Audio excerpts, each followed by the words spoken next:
May 2024 is when I told everybody, and really I was pushed to tell the story because members of my team, members of my family, my campus leadership said the world doesn't know because you're traveling all over the country. You're going on these 17 city tours. You're recruiting students. You're raising money.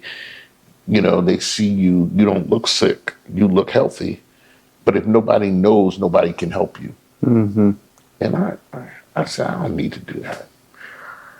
But on commencement, at the end of commencement, I really just said, you know what, I need to let them know. So before we announced the benediction, I told everybody to do something for me, pray for me, because I'm in 5th stage or late stage renal failure. My kidneys don't work at all. And they told me that I need a kidney transplant. So we're launching today the Be My Match campaign.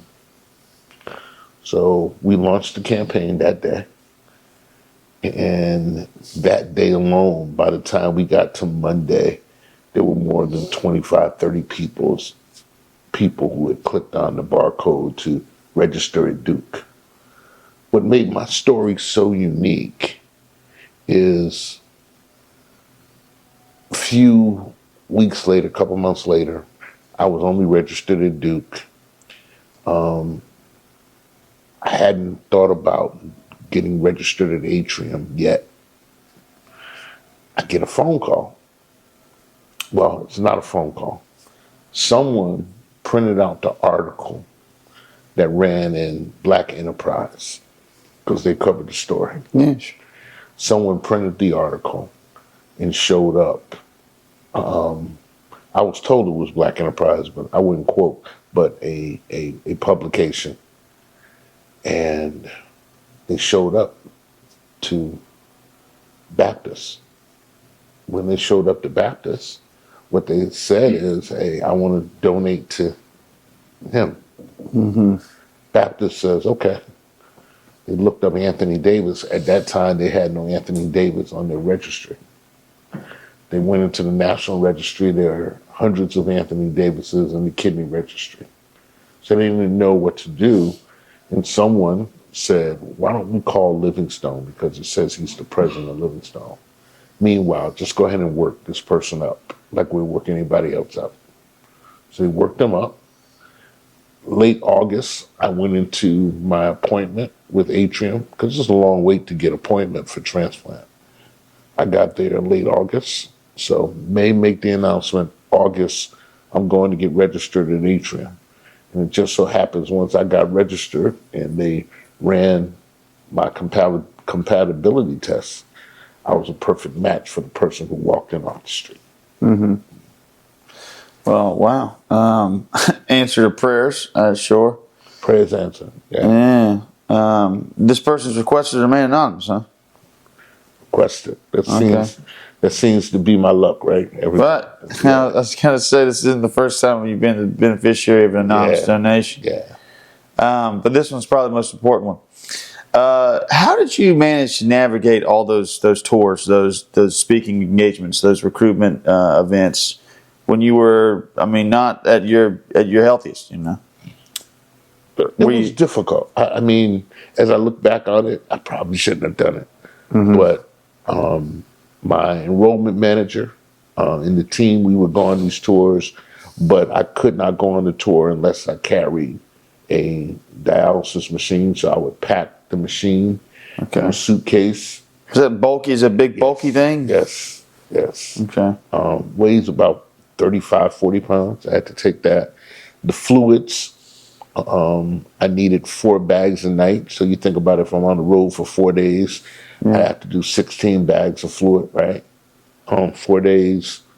If I was on the road 4 days, I had to do 2. So 8 bags of fluid, and those bags are 8 6-liter bags of fluid. Basically sugar water. Mm-hmm. But sometimes I would ship my diabetes supplies because it's so heavy and bulky. I'd ship it by FedEx to my next destination, so I'd have it when I get there. One time, was in Connecticut. I had to go to a dialysis center there because I ran out of supplies while I was on the road. And so, you really have to manage your care. So, what will this mean for your condition when you get a kidney next week? They tell me that if you get past the rejection phase, right, and your body doesn't reject it, you actually feel better instantly. They said you're walking around sick right now, and you don't know how sick you are, and you don't know how bad you feel until we can get these toxins out of your blood naturally. Is it kind of like the analogy they give you about the frog and the boiling water? That as this thing got worse, you just kind of got used to it, so you never really realized how. That almost killed me because, like the parable of the boiled frog, I never had symptoms or symptoms that traditional people with late stage kidney disease have. That's why it hit me like a ton of bricks. Because the day that they told me to get to the ER was the day I felt my best. And what day was that? That was in April of 24. Okay. March of 24. March 24. Right. You actually had to go to the emergency room because you were feeling that sick. So at that point. No, it wasn't that. I had gone to, I think it was March 24, because this is May 25. Okay. March 24. I called my nephrologist and I said, hey, I haven't been in for labs this month, because you go in for labs like every 2 weeks. I said, I haven't been in for labs. She says, come on in. Be good for me to see you anyway. So I come in. I go to Duke North in Raleigh. Okay. And she draws my blood. Said, you look great. How do you feel? I said, I feel great. She said, okay. Before I could get back to Salisbury, I get a phone call. It's that practice calling me, saying you need to go to the ER. I said, I'm not going to the ER. Why? It said, your numbers have tanked. You have a hemoglobin of 5, which is a critical value.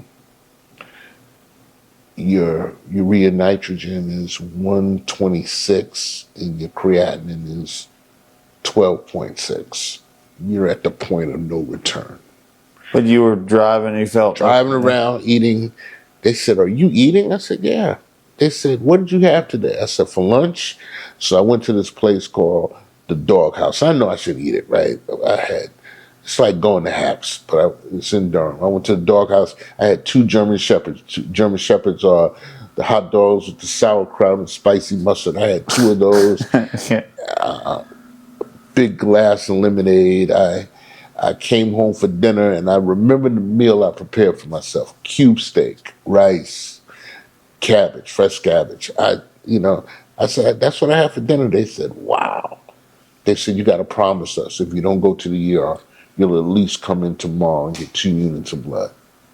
And then you have to start dialysis on Monday. I said, okay. That was the beginning of my journey. Okay.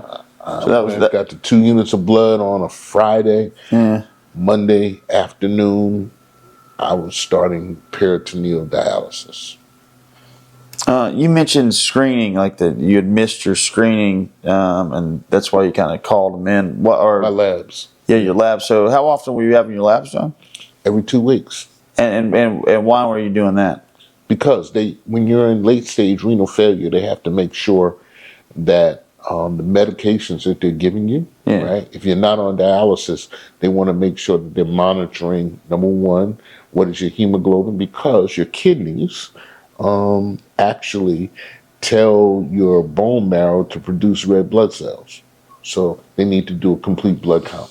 They also need to check your electrolytes to make sure some of your electrolytes don't go out of whack. The ones that are most critical when you have kidney disease is your potassium. If your potassium goes out of whack, it could cause your heart to beat irregularly, and it could cause it to short circuit and stop.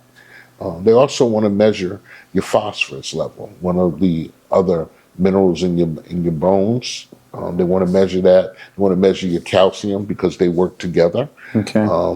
So those are many of the labs you have to draw every 2 weeks.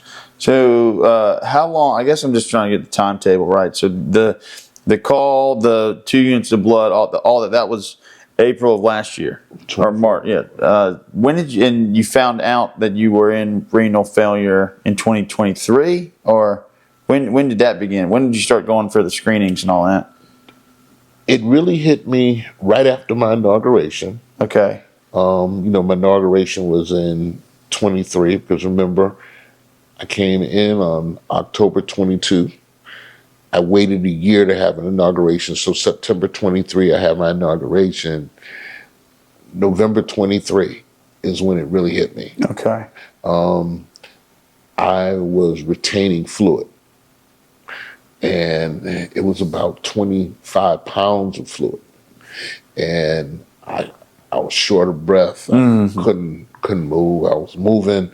I mean, I couldn't walk from this office to my car because I was carrying all that extra weight. So in 23, December of 23, I was in the hospital for 7 days. Had to go back in for another 3 days because once they got the water off, my potassium level went up. So they had to bring me in the hospital to get my potassium level down. But I haven't had to be hospitalized since. I started the dialysis protocol in April 24. And now here I am. I'm on the dawn of transplant.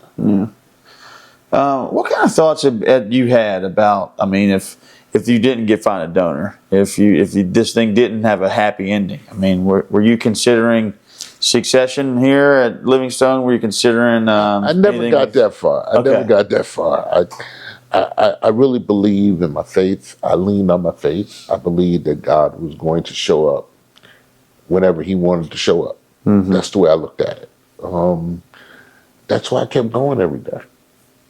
And no one would have ever known unless I told you, because I kept going.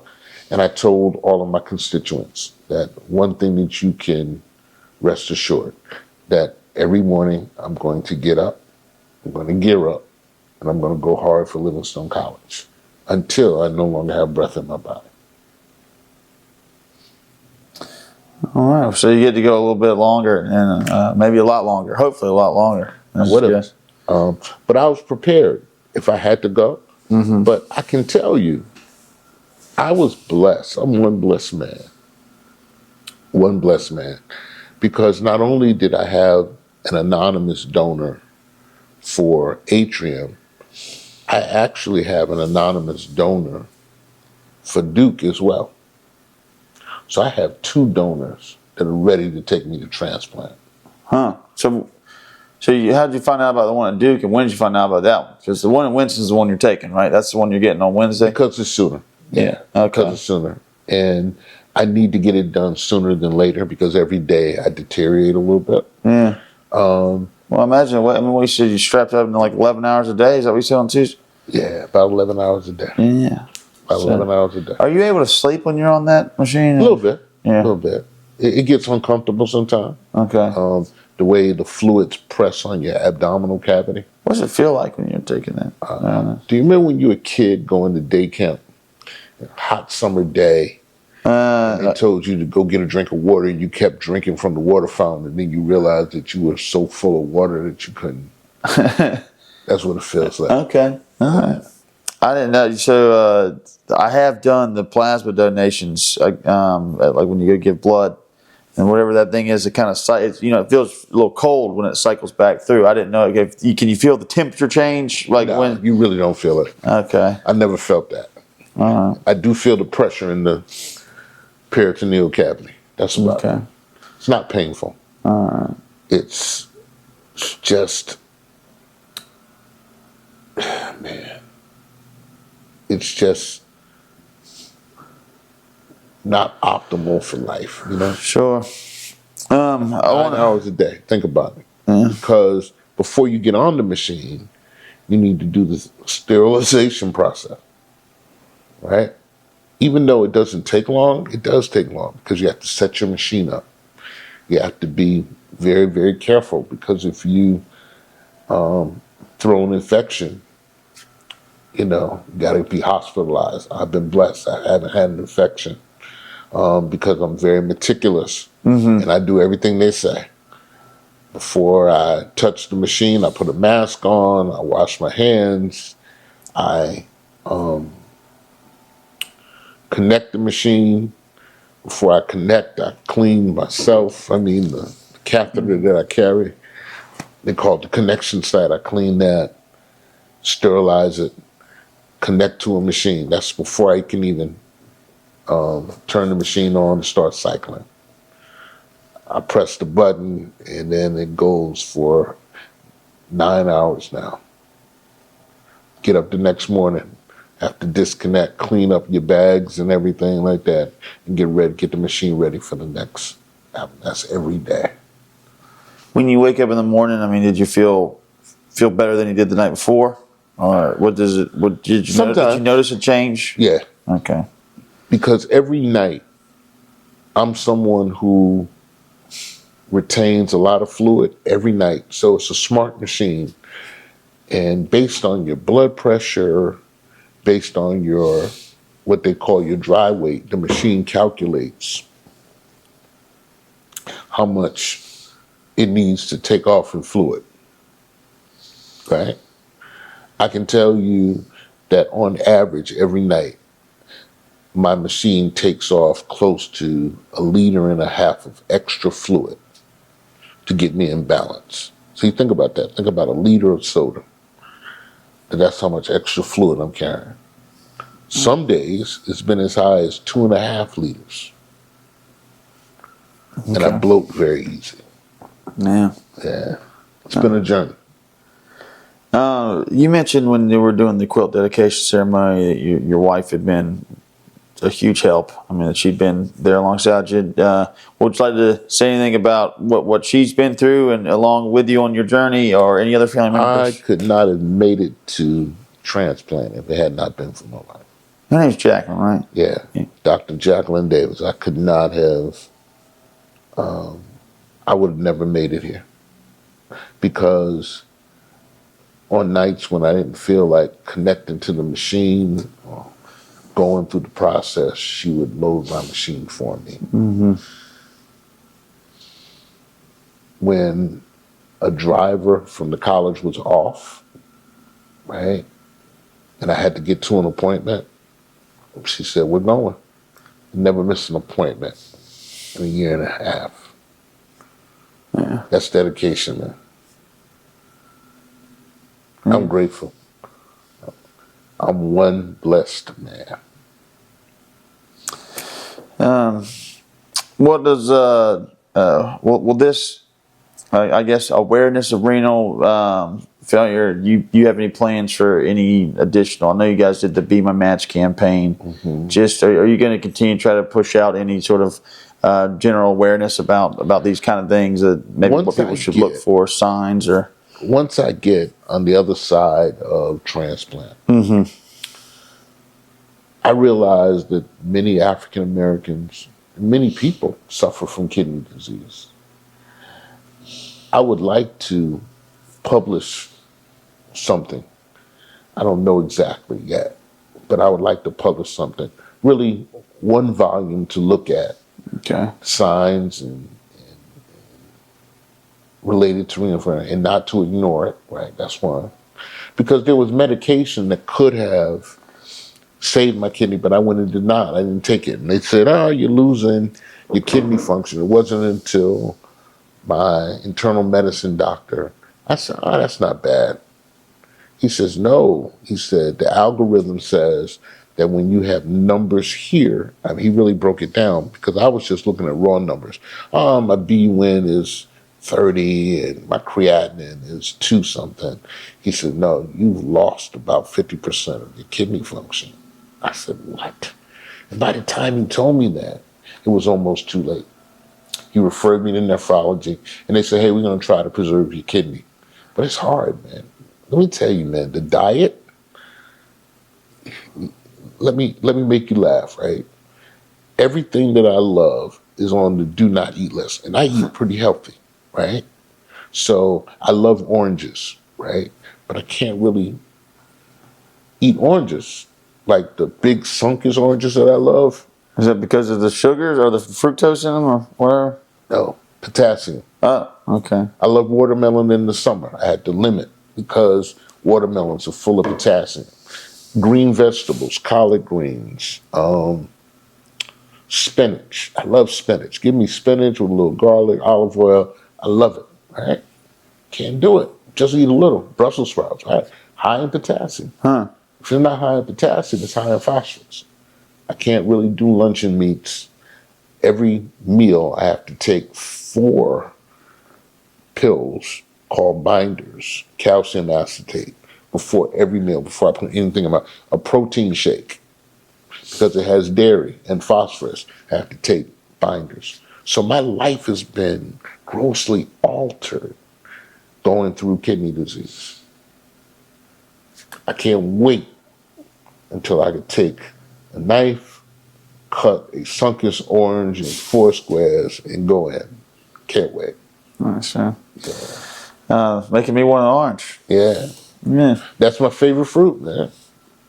Rightfully so. I mean, I think mine's a little bit nostalgic because I remember having them in halftime soccer games, but regardless, I love them. So, all right. Well, will you be able just to go right back to? I mean, to eating. There won't be any concerns about the. I mean, I know you'd be able to eat one. I'm just saying, well, Eat what you want. Yeah. But I'll be kidney healthy though. Yeah. Okay. Because, I get a second opportunity, right, to live, right? I'm going to be a good steward over the donation to them, which means I'm going to do everything I can to keep it healthy until my last days. Well, will that kidney be good for you until They say because it is a live donation from a living donor, that they tend to last longer than a deceased kidney. They don't know why. So I'm just grateful that someone thought enough of me to say, here, keep living. But more importantly, I believe that they're saying keep living and keep serving. Because had I not been in the business of serving others, no one would have ever stopped by the side of the road and said, I'm going to help you.